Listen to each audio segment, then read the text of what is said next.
Students, कैसे हैं आप लोग। स्वागत है आपका केमिस्ट्री व्हाइट बोर्ड लेक्चर्स में। आज मैंने एक छोटा सा टॉपिक लिया है, periodic properties. Class 11th chemistry का पीरियोडिक प्रॉपर्टीज जो चैप्टर, उसका एक टॉपिक है आयोनाइजेशन एंथैल्पी या ionization potential, ionization energy.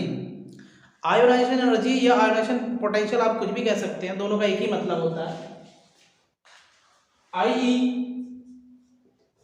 Ionization energy या आईपी आयोनाइजेशन पोटेंशियल।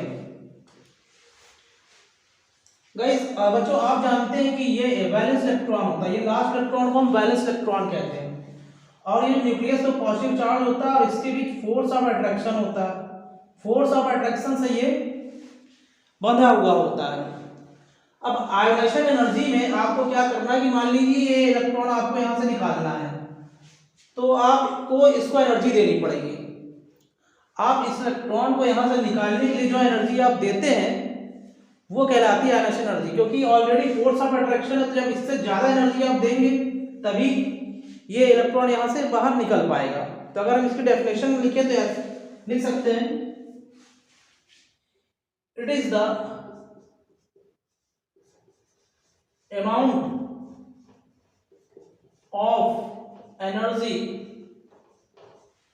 रिक्वायर्ड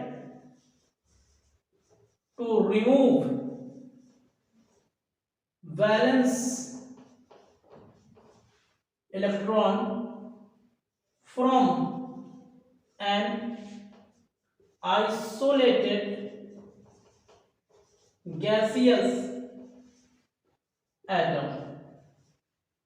बच्चों, आइसोलेटेड और गैसियस को मैं अंडरलाइन कर दे रहा हूं। एक कंडीशन है कि जो एटम है वो कैसा होना चाहिए, आइसोलेटेड। आइसोलेटेड का मतलब होता है कि सिंगल, वैसा कोई दूसरा एटम उसके आसपास नहीं होना चाहिए। और दूसरा, ये सोडियम जो है वो किस फॉर्म में होना चाहिए, वो आपका गैसियस फॉर्म में होना चाहिए। तो ये वैलेंस इलेक्ट्रॉन को, बाहर वाले इलेक्ट्रॉन को निकालने के लिए आपको जो एनर्जी देनी पड़ती है, आयोनाइजेशन एनर्जी में आपको एनर्जी देनी पड़ेगी। आप जो एनर्जी देंगे, क्योंकि ये अपने आप इस एटम को छोड़ के इलेक्ट्रॉन नहीं जाएगा। जब आप एनर्जी देंगे तब ये एटम, जो इलेक्ट्रॉन है, इस एटम को लीव करेगा। इसकी डेफिनेशन, स्टैंडर्ड डेफिनेशन आप लिख सकते हैं, it is the amount of energy required to remove valence electron from an isolated gaseous atom. अगर आपको इसकी इक्वेशन लिखना है तो मान लीजिए कि सोडियम एटम आपने लिया, सोडियम अब कैसा होना चाहिए, गैसियस होना चाहिए। इससे आपने एक इलेक्ट्रॉन निकाल दिया, तो आप इसको ऐसे लिखेंगे, 1 इलेक्ट्रॉन निकल गया सोडियम गैसेस से, Na+ इलेक्ट्रॉन।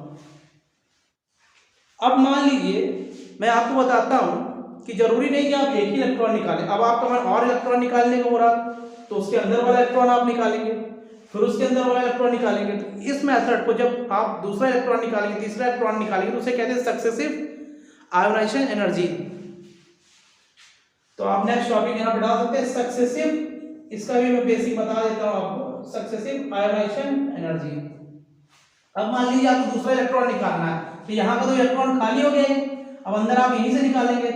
तो उसकी इक्वेशन आप क्या लिख देंगे, Na+ से अब निकलेगा ना, Na+।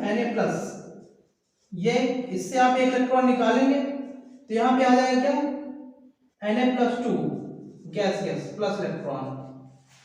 भाई पहला इलेक्ट्रॉन निकाला आपने सोडियम से, Na+ आया, दूसरा आप निकालेंगे तो कहां से निकलेगा, Na+ से निकलेगा, Na+2। अब अगर फिर से आप चाहें तो निकालें तो Na+2 गैसियस से, ये आपका Na+3 आ जाएगा गैसियस प्लस इलेक्ट्रॉन। तो इसको आप कह सकते हैं फर्स्ट आयोनाइजेशन एनर्जी, इसको आप कह सकते हैं आयोनाइजेशन एनर्जी सेकंड, इसको आप कह सकते हैं आयोनाइजेशन एनर्जी थर्ड। बच्चों अब आप बताइए कौन सी आयोनाइजेशन एनर्जी सबसे ज्यादा होगी, फर्स्ट, सेकंड या थर्ड। यहां पे आयोनाइजेशन एनर्जी आपको ज्यादा देना पड़ेगा कि यहां पे या कि यहां पे। कॉमन सेंस लगाइए, आपको थर्ड वाली आयोनाइजेशन एनर्जी सबसे ज्यादा होगी as compare to ionization energy second and ionization energy first, क्योंकि आप जैसे जैसे पास जाएंगे ये फोर्स ऑफ अट्रैक्शन और इलेक्ट्रॉन के बीच में बहुत ज्यादा होता जाएगा, तो आपको ज्यादा एनर्जी देना पड़ेगा। एटम बड़ा था तो ये वैलेंस इलेक्ट्रॉन दूर था तो आसानी से निकल जा रहा था, कम एनर्जी आपको देना पड़ रहा था। तो ये एक बेसिक सी जानकारी है आयोनाइजेशन एनर्जी होती क्या है और सक्सेसिव आयोनाइजेशन एनर्जी क्या होती है, IE1, IE2, IE3। और आयोनाइजेशन एनर्जी की यूनिट जिसमें मेजर किया जाता है वो इलेक्ट्रॉन वोल्ट पर एटम, ये यूनिट होती है, इस पे मेजर किया जाता है। और नेक्स्ट लेक्चर पे हम जानेंगे ट्रेंड्स, आयोनाइजेशन एनर्जी के क्या ट्रेंड्स होते हैं लेफ्ट टू राइट जाने पे, टॉप टू बॉटम जाने पे, और आयोनाइजेशन एनर्जी किन फैक्टर्स पे डिपेंड करती है। गाइस ये बहुत ही बेसिक जानकारी थी आयोनाइजेशन एनर्जी के बारे में, आप इसका स्क्रीनशॉट ले लीजिए। नेक्स्ट लेक्चर पे हम ट्रेंड्स जानते हैं। अगर आपको वीडियो अच्छा लगा हो तो चैनल को सब्सक्राइब करें। मिलते हैं नेक्स्ट लेक्चर में।